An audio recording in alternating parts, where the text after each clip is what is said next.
The HR rep's voice dropped to that scripted monotone, barely audible over the hum of keyboards and the faint clatter of coffee mugs. Your employment is terminated at will. Those 4 words landed like a slap in the middle of our open floor plan at Summit Innovations. No closed door. No private office, just rows of desks. Interns frozen mid-bite on their bagels. And the VP of strategy leaning back like this was entertainment before the real meeting started. I sat there in my navy blazer, heels crossed at the ankle, every hair in place after 12 years of building this place from chaotic startup to a company valued at hundreds of millions. Gregory Harlan, our CEO with his perfectly trimmed hair and limp handshake, didn't even meet my eyes. He checked his watch, nodded once, and that was it. My reflection in the glass partition showed a woman who had poured her soul into roadmaps, vendor networks, and crisis management through the 2018 downturn. Now it was gone in 15 minutes of public theater. No misconduct cited. No explanation, just corporate convenience wrapped in legalese to avoid any lawsuit. I stood slowly, feeling every pair of eyes on me. No tears came, pride wouldn't allow it. My fingers worked the badge off my belt loop. It clinked softly against the glass conference table as I set it down. Then I reached into my worn leather satchel and placed a thick white envelope with a gold seal right beside it. No label. No address. Just heavy paper that carried the weight of secrets. "This is what I leave behind," I said quietly, my voice steady.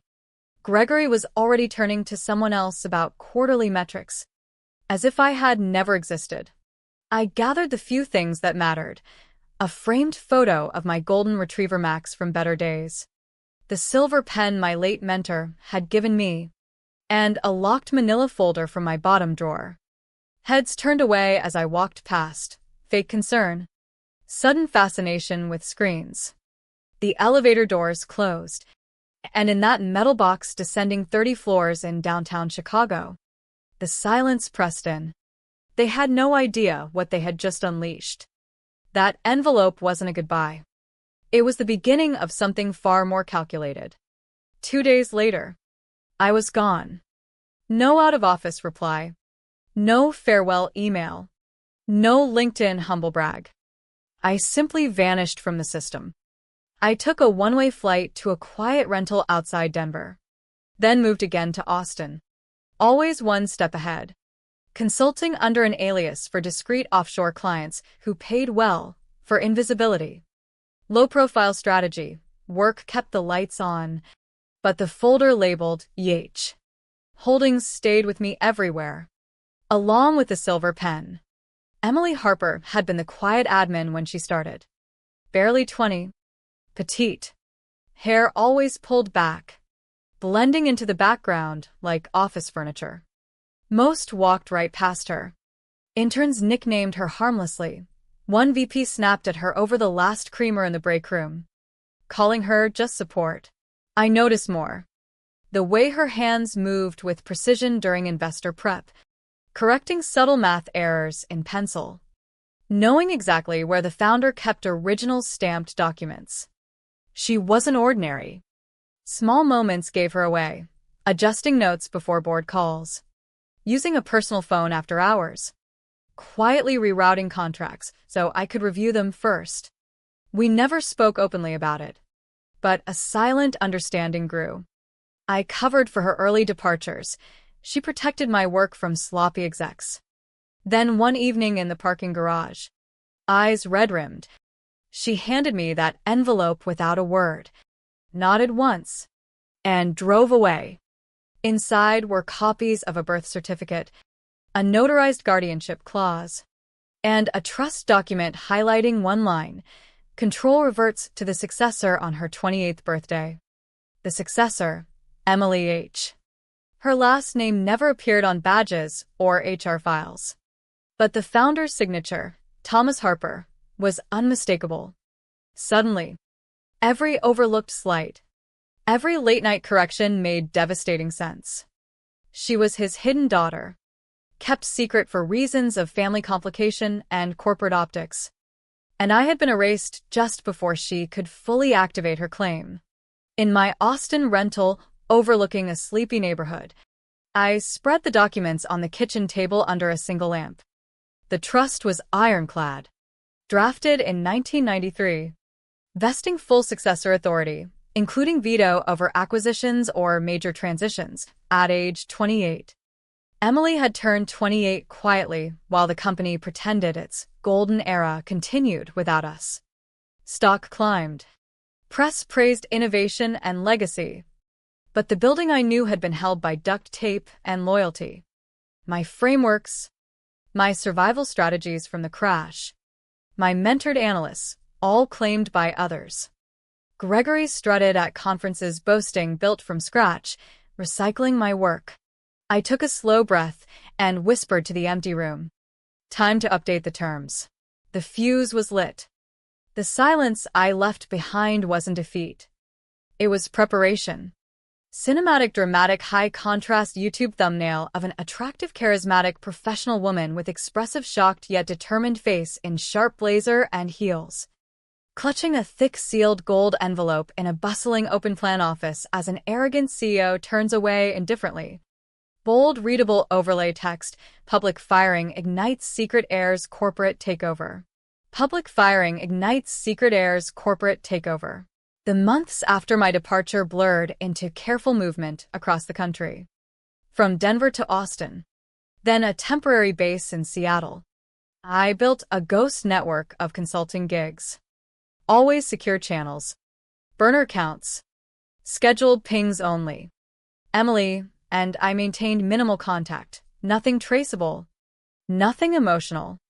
She had changed her look subtly, moved cities within the U.S.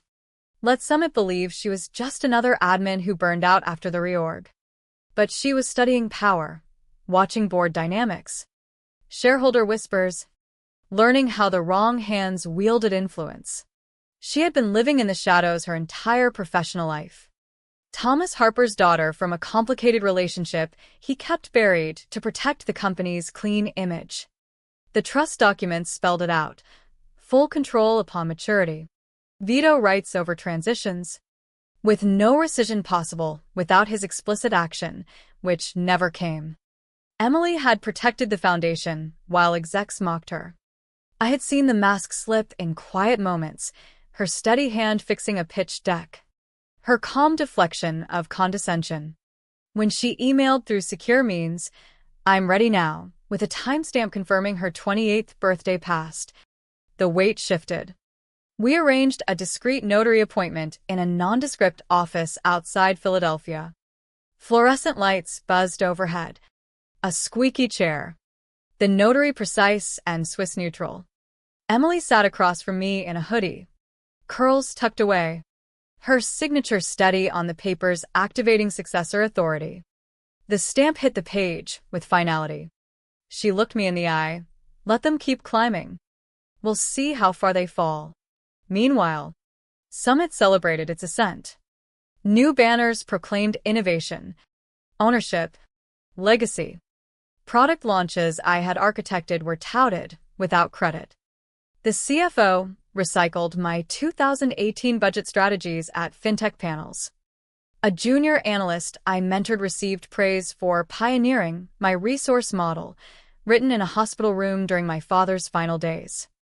Gregory posed in keynotes before LED screens declaring from garage to greatness, smirking about building it with bare hands. The irony burned, but I watched from co-working spaces above bookstores, amending documents quietly. The company chased an acquisition by a major conglomerate, $480 million valuation, if clean. Whispers of IPO floated before the buyer surfaced. They scrubbed bad press, fluffed decks, repackaged the origin story. In transition checklists, the unfiled envelope was mentioned once. An underpaid coordinator asked about it. The CFO dismissed it as probably a resignation fantasy since it was notarized but untouched. They skipped deeper review. The deal hummed along, due diligence underway. Lawyers combing contracts. Emily had ears among shareholders. I kept eyes on the board through discreet sources. The clock had ticked. Her authority was active. Buried in paragraph 14B of the Legacy Trust, all material acquisitions subject to successor approval upon maturity. No one noticed until the house began to creak. In a shared workspace in Seattle, sipping bitter coffee, my secure alert pinged. Audit flagged clause 14B. Screenshot attached. I didn't panic. One call to Emily. Make sure it's still sealed. Her slow exhale confirmed it. We didn't need them to open it yet. We needed their arrogance to continue, unchecked. They toasted with real champagne in the war room. The $480 million number glowing on the projector. Gregory puffed his chest. We finally made it. The machine was already turning. Real lawyers, not the in-house team, crawled through governance DNA. On day 3, a young paralegal cataloging founder materials flagged the physical envelope. Thick white stock. Gold seal. Dated 5 years prior. Marked confidential founder correspondence. The coordinator shrugged it off as undigitized. But the paralegal marked it anyway. It appeared in the buyer summary. Unopened notarized envelope. The tone shifted sharply. Buyer demanded all historical governance materials. No redactions. Gregory joked it was a love letter or tantrum. Exec laughter followed. Cigars lit. But a storm formed. In my quiet Seattle loft, the burner lit up. Buyer requesting legacy envelopes. Emily's reply cued. Let them open it. I smiled faintly. The wind was rising. Cinematic dramatic high-contrast YouTube thumbnail of an attractive charismatic professional woman with expressive shocked yet determined face in sharp blazer and heels. Clutching a thick sealed gold envelope in a bustling open-plan office as an arrogant CEO turns away indifferently. Bold readable overlay text, public firing ignites secret heirs corporate takeover. Public firing ignites secret heirs corporate takeover. The war room reeked of fresh ink, stale carpet, and rising panic. Buyer's legal team occupied an entire floor of a downtown tower. Whiteboards covered in ownership trees and frantic terms. The envelope sat centered on the conference table. Thick cream paper waiting like a loaded weapon. Analysts moved fast, but eyes betrayed dawning realization. A gloved hand broke the seal. The room hushed. The lead counsel read silently, color draining from his face. He read again, passed it to general counsel, who whispered, "Oh no." Then aloud, the document affirmed veto authority over transitions vested in the named successor, Emily Harper, Thomas Harper's daughter, upon her 28th birthday. Silence turned thick. She had turned 28 recently. The $480 million deal hung worthless unless she approved. Downstairs, revolving doors whooshed as I re-entered the Chicago HQ for the first time in years. Same marble. Same security. I nodded. Took the visitor badge. Elevator ride glacial. I adjusted my blazer. Tie not precise. The executive lobby assistant smiled nervously and vanished. I walked to the boardroom doors I had been ejected from, paused, smoothed my jacket, and waited. Inside, air heavy with ego and spreadsheets. Gregory flinched seeing me. Buyer's lead counsel introduced me as Ms. Harper's representative with full authority. I took my seat. Leather folio on the table. Silence rotted the room. I laid out 2 contracts side by side. The successor offers 2 paths, I said calmly. Voice even. Option 1. Halt the acquisition entirely. Restructure internally under Emily Harper's authority as legal successor. Majority rights holder. And new chair effective immediately per the original clause. I let it hang. Option 2. Proceed under revised terms. Remove current board. Renegotiated valuation reflecting true net assets minus misrepresented leadership. and a $20 million transfer to a restricted trust managed solely by MS. Harper. My eyes flicked to Gregory briefly. He barked, "This is blackmail." She was a glorified secretary. The buyer's lawyer cut in hard. "We're honoring the founder's signed governance clause you failed to disclose. She holds the key. You don't own this company anymore." Gregory's face reddened. "We've built this for a decade." I replied quietly, turning the contract. "We're rewriting it. That's the offer." The room splintered. COO leaned back. Board members flipped pages. One walked to the window.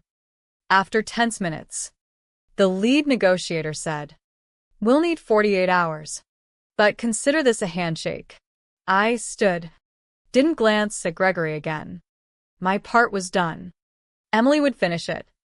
The news hit wires Tuesday. Leadership restructuring. Legacy appointments. Gregory stepped aside for new opportunities. Code for exit with NDA and check. 3 board members retired early. Emily Harper appeared as chair, no photo. No interview. Just title with weight. Her first moves: realign departments, reevaluate projects, launch compensation audits. She personally reached out to overlooked analysts, reassessing quietly. The buyer closed under new terms. The $20 million hit the trust. Emily declined comment. I updated my profile, strategic advisor to founding successor. Simple office in a quiet Chicago low-rise. 1 desk. Bookshelf. Framed replica envelope on the wall. Visitors ask about it. I say it was the moment they lost their grip. They laugh. Thinking metaphor. It isn't. That ignored envelope, dismissed for 5 years, did what no lawsuit or outburst could. Silence became leverage. Absence presence. Whisper a wrecking ball. They thought my quiet exit meant defeat. But silence was the plan all along. What does it say about power when the overlooked rewrite the rules? The house always remembers its foundations.